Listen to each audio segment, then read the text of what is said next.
What is up, guys? Welcome to this video. My name is Lucas, and in this one I'm going to be talking about background emotions. If you guys enjoy this video, please make sure to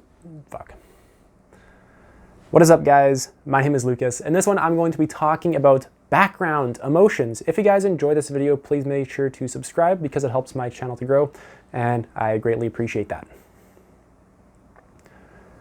What are background emotions? Background emotions, the way I'm talking about them in this video, are emotions that are slightly in the background. It's rather self-explanatory, but I'll go into a little bit more depth. Background emotions are typically something you aren't aware of unless you've trained yourself to become aware of them. Meditation is phenomenal for this. And right now, in your experience, I want you to notice what's going on inside of you. There's thoughts probably, and they're very dominant. They're very dominant part of your experience. They're everywhere. You're really believing in them. You're really engaged in your thought process. But what are you feeling? And you can kind of see that there's feelings on the forefront, and then there's kind of feelings in the background. Maybe the forefront is discomfort, or maybe there's a pleasurable part of your body that you're focusing on.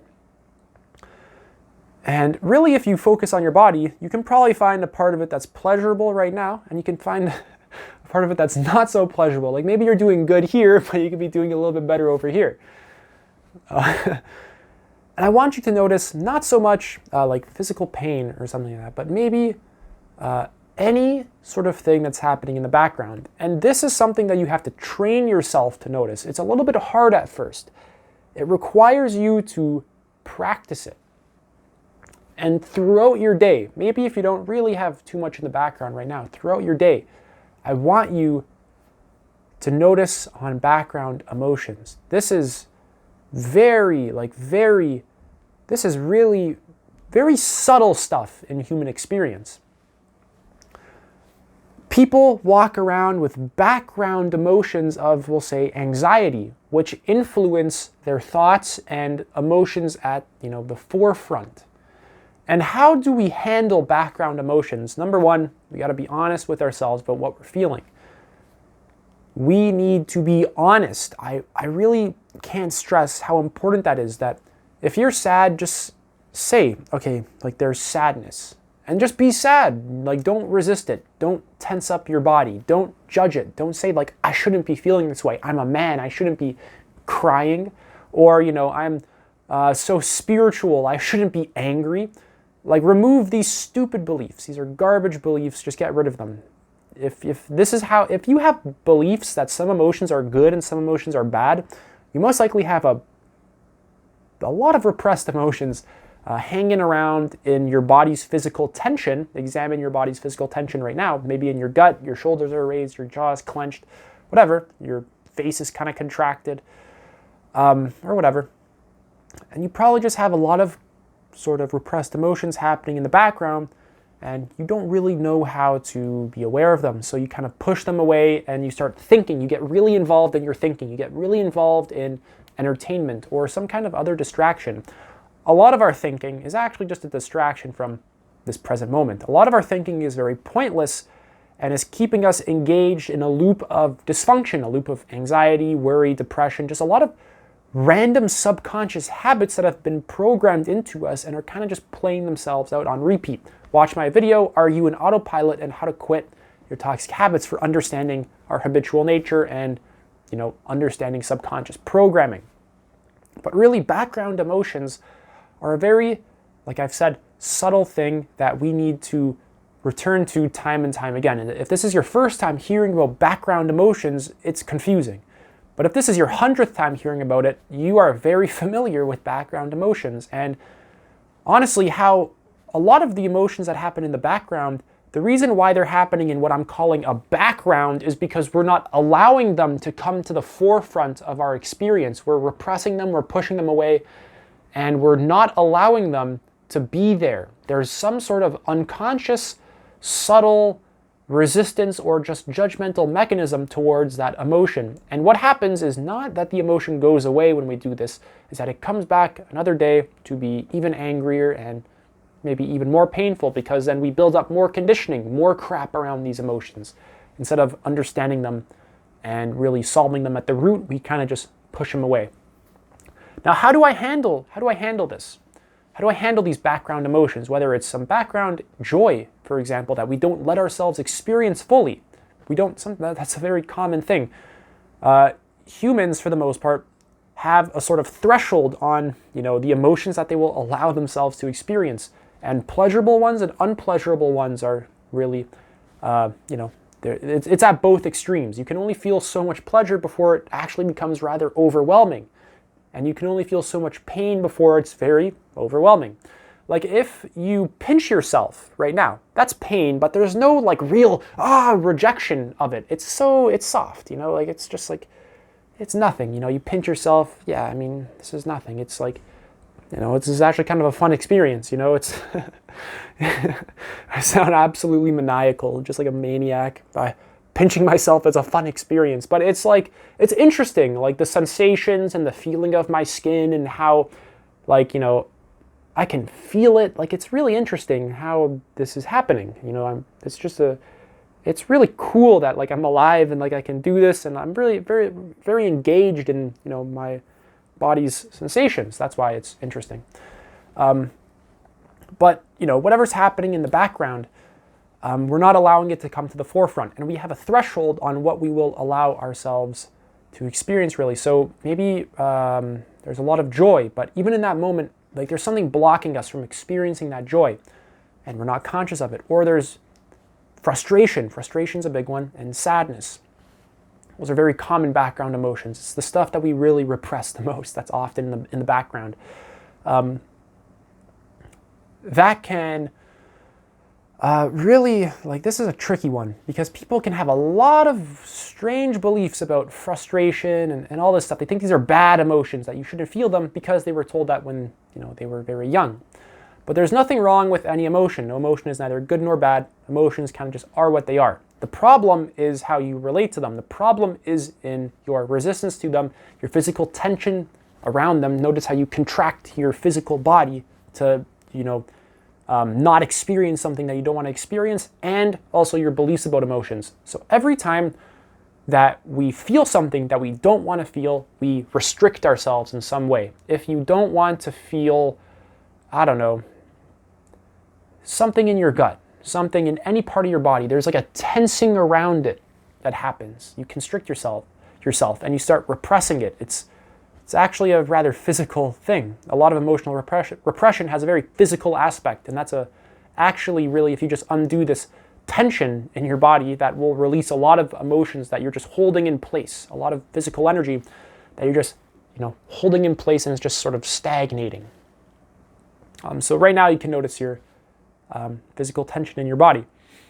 But background emotions, we want to just become aware of them and let them come to the forefront. Have the intention is massive, have the intention to experience the emotion, and really what you want to do is you want to rewire your nervous system to be able to handle a bit of sadness, a bit of frustration, a bit of whatever. You don't want to tense up around the emotion. If you're sad, just sit there and be sad. That's it. Just sit there and be sad. And then it'll go away. And you've released the emotion. Because right now, you're not releasing the emotion. The emotion, you're fighting it at a very sort of unconscious level. You're fighting it. And really, you just got to have the intention to let it come to the forefront of your experience. Have the intention to sort of rewire yourself to be able to handle these emotions. If you can handle a punch to the face, you can handle a little bit of sadness, okay? A lot of this emotional repression happened when we were very young, and we couldn't really handle these overwhelming experiences. So we tensed up and we really contracted, and then we built up this habit. And now people are 30, 40, 50, 60, and I bring their awareness to the fact that their body feels like a brick, and they're like, holy crap, how do I stop this? Because, their tension is habitual. The second they take their attention off it, they're tense again. And it's like there's a fear around this tension. If you really inquire into it, at the core of it, whether it's anxiety or whatever, worry about anything, it's always just some aspect of fear. all of this sort of contracting behavior, there's something you're scared of that you're not willing to experience. Whether it's a particular emotion, you'll think that if you feel this, you'll go off the deep end into 12 years of depression, whatever. Or that you can't experience this emotion because crying is for, little girls and not masculine men, not manly men, or whatever. And all of that's a bunch of garbage. And really, I'm going to give you the ultimate formula for dealing with emotions right here that has to be really implemented in your experience. It has to be practiced. It's not enough to just know it as a theory in your mind. That doesn't do much. It has to be practiced. It's like the difference between reading the rules of basketball versus playing the game.